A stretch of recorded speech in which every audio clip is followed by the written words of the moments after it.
تمہاری ماں تمہارے ساتھ ہے۔ میں خوش ہو گئی کہ میں اکیلی نہیں ہوں۔ مجھے کہیں نہ کہیں شوہر کو چھوڑنے کا دکھ ضرور تھا۔ میں اس شخص کی شخصیت سے اب تک نا واقف تھی۔ اماں واپس آ کر مجھ سے خوب ساری باتیں کرتی، مجھے بتاتی کہ میں نے اپنے سب دوستوں کو چھوڑ دیا ہے، سب مجھے نیچا دکھاتی تھی، انہوں نے میرے اندر زہر بھر دیا تھا۔ میں نے کہا کہ انسان غلطیوں سے ہی سیکھتا ہے۔ وہ چپ ہو گئی۔ مجھے یہاں رہتے ہوئے مہینہ ہو گیا تھا۔ ایک دن رات کو پیاس کی وجہ سے تھی اور میں کچن میں جانے لگی، لیکن مجھے اماں کے کمرے سے آوازیں آ رہی تھی۔ مجھے تجسس ہوا کہ سنوں تو یہ وہ کیا باتیں کر رہی ہیں۔ رات کے اس پہر اماں کے کمرے میں کون ہو سکتا ہے؟ اماں نے تو کہا تھا کہ انہوں نے سب سے تعلق توڑ دیا ہے۔ سننے لگی تو کسی مرد کی آواز آ رہی تھی۔ اماں کو وہ شخص کہہ رہا تھا کہ تم جلدی اپنی بیٹی کی طلاق دلواؤ ورنہ میں تمہیں نوکری سے نکال دوں گا۔ وہ اماں کا باس تھا۔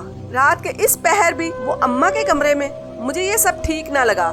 پھر وہ کہنے لگا، تم مجھ سے شادی کرنے کے خواب دیکھ رہی ہو، تمہارے خواب تبھی پورے ہوں گے جب تم میرا کام کرو گی۔ اگر میں نے تم سے اپنا گھر اور گاڑی کھینچ لی تو تم روڈ پر آ جاؤ گی۔ تم ابھی تک اپنی بیٹی کی طلاق نہیں دلوا سکی۔ میں نے اتنا کچھ کیا، تمہاری بیٹی کی نوکرانی کو پیسے دیے، اس کو گھر سے نکالا، تمہاری بیٹی کے دل میں بدگمانی پیدا کی، جھوٹے پتلے بنا کر رکھے۔ یہ اپاہج لڑکی میری بیٹی کی زندگی میں نہیں ہونی چاہیے تھی۔ میں حیران تھی کہ یہ میری بات ہو رہی تھی۔ یقیناً یہ آدمی میرے شوہر کا باپ تھا۔ میری امی بولی، جیسا تم بولو گے ویسا ہی ہوگا، اب تمہیں شکایت کا موقع نہیں ملے گا۔ میں نے بیٹی کے دل میں جگہ بنا لی ہے، بہت بھولی والی ہے، میں اسے سائن کروا لوں گی۔ اب مجھے ساری بات سمجھ آ گئی۔ مجھے اپنی کم عقلی پر بہت غصہ آ رہا تھا کہ میں نے اتنی محبت کرنے والے شوہر پر اعتبار نہیں کیا۔ میں کتنی آسانی سے اس کے جال میں آ گئی تھی۔ جو ماں بیٹی کو زہر دے سکتی ہے وہ اچانک اتنی اچھی کیسے ہوگی؟ یہ سوچی سمجھی چال تھی۔ وہ نوکرانیاں بھی ملی ہوئی تھی، میں ان کی باتوں میں آ گئی۔ انہوں نے ہی وہ 4 گڑیاں میری ہم شکل رکھی ہوئی تھی اور لڑکیوں کی کہانیاں بھی من گھڑت۔ مجھے ایک دم گھٹن کا احساس ہو گیا۔ میں یہاں سے نکلنا چاہتی تھی۔ اگلے دن اماں آفس گئی تو ان کی ملازمہ مجھ پر نظر رکھنے کے لیے آ گئی۔ میں نے ان سے کہا کہ میری مدد کرو، میں تمہیں منہ مانگی رقم دوں گی، مجھے میرے شوہر کے گھر لے چلو۔ میری ماں بہت ظالم ہے۔ میری ماں بالکل بھی نہیں بدلی تھی، اس نے بس میرے سامنے اچھا بننے کا نقاب چڑھایا ہوا تھا۔ میں نے کہا کہ وہ مجھے طلاق دلوانا چاہتی ہے، میرا گھر تباہ کرنا چاہتی ہیں۔ کام ہونے کے بعد اس امیر بندے سے شادی کر کے وہ مجھے چھوڑ کر چلی جائے گی۔ تم میری مدد کرو۔ اسے بھی شاید مجھ پر رحم آ گیا، اسے پیسوں کی ضرورت تھی تبھی تو وہ مان گئی۔ میں گاڑی کروا کر سیدھا شوہر کے پاس آ گئی۔ وہ خوبصورت شخص میری یاد میں آدھا ہو گیا تھا۔ مجھے دیکھ کر حیران ہو گیا اور بولا کہ تم کدھر چلی گئی تھی بتائے بغیر؟ میں نے کدھر نہیں تمہیں ڈھونڈا، ایسی کون سی غلطی ہو گئی تھی جو تم مجھے چھوڑ کر چلی گئی؟ میں نے کہا کہ مجھے معاف کر دیں، تمہاری خاص نوکرانی نے مجھے کہا تھا کہ تم لڑکیوں کو استعمال کرتے ہو اور پھر ان کو مار دیتے ہو۔ اس نے میرے ہم شکل پتلے بھی مجھے دکھائے تھے۔ جب میں نے اس ملازمہ کو ڈھونڈا تو وہ پورے گھر میں نہیں تھی، میرے شوہر تو ان سے لا علم تھے۔ جب میں گھر چھوڑ کر گئی تو اس نوکرانی نے ہی میرے شوہر کو بتایا تھا کہ میں اپنے اماں ابا کے پاس چلی گئی ہوں۔ اس نے میرے شوہر سے کہا تھا کہ میں واپس نہیں آؤں گی۔ میں نے کہا کہ میں ڈر گئی تھی، مجھے معاف کر دو، میں نے تمہارا اعتبار نہیں کیا۔ غلط انسان پر اعتبار کر کے ہمیشہ انسان نقصان ہی اٹھاتا ہے۔ جس لڑکی کے ماں باپ نے اسے استعمال کر کے اپنے مطلب کے لیے پھینک دیا ہو وہ لڑکی ایسی ہی بن جاتی ہے۔ میں نے کہا میری ماں اور تمہارے باپ نے ہمیں الگ کرنے کا ارادہ کیا ہے، دونوں ملے ہوئے ہیں۔ تمہارا باپ مجھ جیسی معذور لڑکی کو اپنی بہو تسلیم نہیں کرنا چاہتا، انہیں تمہارے ساتھ ہم قدم چلنے والی لڑکی چاہیے جس میں کوئی نقص نہ ہو۔ وہ میری ماں سے اسی شرط پر شادی کرنا چاہتا ہے کہ پہلے وہ میری طلاق کروائے گی۔ میرا شوہر ساری حقیقت جان کر حیران رہ گیا۔ وہ بولا میرا باپ ایک اچھا آدمی نہیں ہے، اس لیے میں ان سے الگ رہتا ہوں۔ انہیں عیاشی کی عادت ہے، ہر خوبصورت لڑکی کو وہ شادی کے خواب دکھاتے ہیں، اپنے پیسوں سے اس لڑکی کو عیاشی کرواتے ہیں اور جب اپنا مقصد پورا ہو جائے تو چھوڑ دیتے ہیں۔ اس کا مطلب وہ اماں کو بھی صرف اپنے مقصد کے لیے استعمال کر رہے ہیں، ان سے شادی نہیں کریں گے۔ میرے شوہر نے کہا میں تمہیں کبھی بھی نہیں چھوڑوں گا۔ میں نے اس نوکرانی کو کام سے نکال دیا تھا۔ میرے شوہر نے پھر میرا ہاتھ تھام لیا۔ وہ مجھ سے بہت محبت کرتے تھے۔ ایسے لوگ جو دولت کی لالچ میں آ کر اپنا گھر تباہ کر دے وہ کبھی اعتبار کے قابل نہیں ہوتے۔ میری ماں کی اصلیت سب کو پتہ چل گئی تھی۔ وہ بھی میرے شوہر کے گھر آئی. انہیں فکر تھی کہ اگر ان میں صلح ہو گئی تو کہیں ان کے ہاتھ سے دولت واپس نہ چلی جائے. حقیقت میں وہ کسی کو پیار نہیں کرتی. وہ میرے پاس آ کر مجھے کہنے لگی تو میری بیٹی ہو، چلو میرے ساتھ، میں تمہیں اس آدمی سے طلاق دلواؤں گی. میں نے کہا کہ میں آپ کا اصل چہرہ دیکھ چکی ہوں، اب میں اپنے شوہر کے ساتھ رہوں گی. میں بیوقوف تھی جو آپ پر اعتبار کیا. مجھے سمجھ جانا چاہیے تھا کہ آپ اعتبار کے لائق نہیں ہیں. وہ بولی کیا بول رہی ہو بیٹی، میں تمہارا علاج کروانا چاہتی ہوں، تم نے مجھے معاف کر دیا ہے. میں نے کہا کہ میں نے آپ کی اس رات ساری باتیں سن لی تھیں. اگر اب آپ نے میرے ساتھ کوئی زبردستی کی تو میں آپ کو پولیس کے حوالے کر دوں گی. پولیس کا نام سن کر وہ گھبرا گئی. میں نے کہا کہ آپ اس قابل نہیں کہ آپ کو معاف کیا جائے. میں نے انہیں جان سے مار دینے کے جرم میں اندر کروا دیا. انہوں نے مجھے زہر دے کر مارنے کی کوشش بھی کی تھی. پولیس نے انہیں گرفتار کر لیا. میں کبھی بھی ایسا نہیں کرتی، لیکن مجھے پتا تھا کہ انہوں نے میری زندگی میں سکون کبھی نہیں رہنے دینا. لیکن اللہ تعالیٰ کا شکر ہے کہ سب معاملہ ٹھیک ہو گیا. میرے شوہر نے مجھے بتایا کہ میں نے تمہیں بہت جگہ ڈھونڈا مگر تم مجھے کہیں نہ ملی. تم کاش مجھ پر یقین کر لیتی.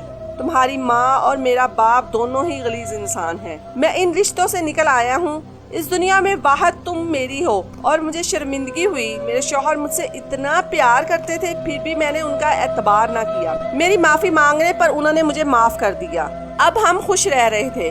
میں اپنے علاج کے لیے اپنے شوہر کے ساتھ باہر کے ملک گئی. ڈاکٹروں نے آپریشن کا بتایا تھا کہ اس کے بعد یہ چل پھر سکتی ہے. میرے شوہر میرا اتنا خیال رکھتے تھے کہ میں اللہ تعالیٰ کا جتنا شکر ادا کروں وہ کم تھا. آپریشن کے بعد میں بالکل ٹھیک ہو گئی تھی. میں اپنے پاؤں پر چلنے لگی. میں نے اللہ تعالیٰ کا لاکھ لاکھ شکر ادا کیا تھا کہ اس نے مجھے اتنا پیار کرنے والا شوہر عطا کیا.